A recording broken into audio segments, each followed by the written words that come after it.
Dear students, Assalamu alaikum wa rahmatullahi wa barakatuh. I am Manzur Ahmad Ganai, lecturer history. Our today's topic for 12th class students of history subject is discuss some important features of the Mughal court. So we have to discuss about the royal darbar or the royal court of the Mughals from 16th to 17th centuries. Dear students, it is believed that the Mughal courts of different rulers were so decorative, so beautified, and so in such a great splendor that these courts defied description. Means that such was the beauty, such was the decoration, such was the splendor of these courts that beauty, that decoration, that splendor could not be expressed in words.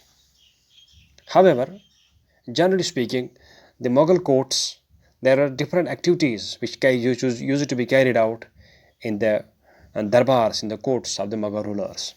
Number one, once the emperor entered the court, the darbar, and sat on the throne, no one was permitted to move from his position or to leave without the permission of the king. Such was the strict discipline, strict code of conduct applied in the royal darbar, where no one could laugh, smile, or talk or leave the court without the permission of the king. And anyone doing any kind of mistake was severely punished. Number two, the arrangement of the seats in the royal court was made as per status.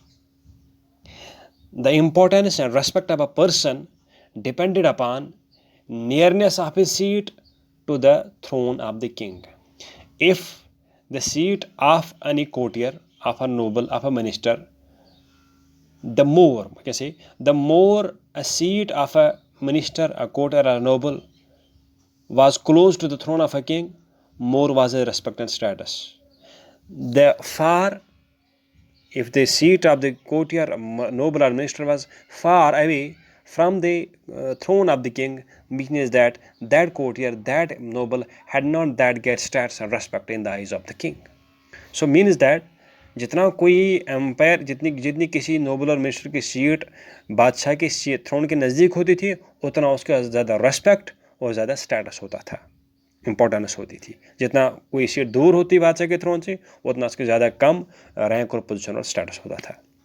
Number 3, in the royal court, in the royal darbar, people showed their submission by various practices like sajda, means bowing, or this prostrate, which we call prostration, means bending or bowing. Some people used to bow before the king, bow their backs before the king. Some people used to fall in sajda, prostration complete before the king.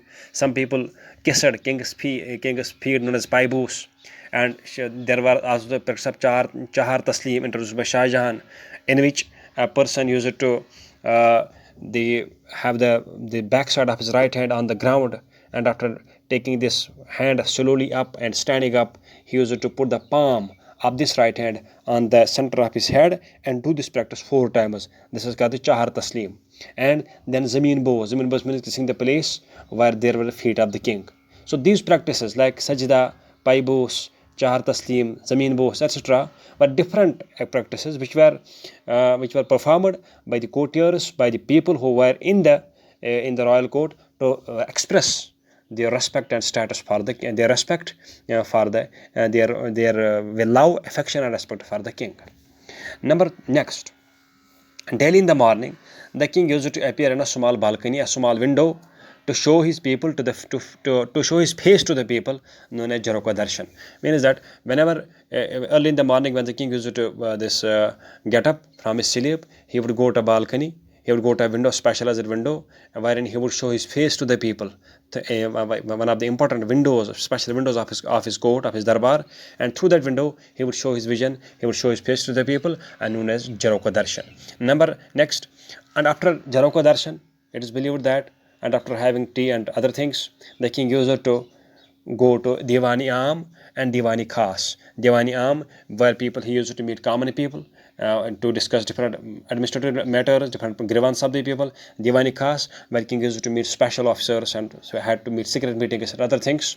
So he went to Diwani Am and Diwani Khas, and in both these houses, Diwani Am and Diwani Khas, administrative orders, listen to the reports, discuss constitutional matters, and other general administrative issues were carried out in this Diwani Am and Diwani Khas. Number next, on special occasions like marriages, birthdays, festivals, the Mughal court dazzled everyone with its pomp and show. Means that on the occasions of festivities and marriages, festivals, other things, there were Mughal court was adorned, was embellished like a bride, and everyone who used to come to the court used to get astonished and dazzled while seeing the beauty and decoration of the Mughal court.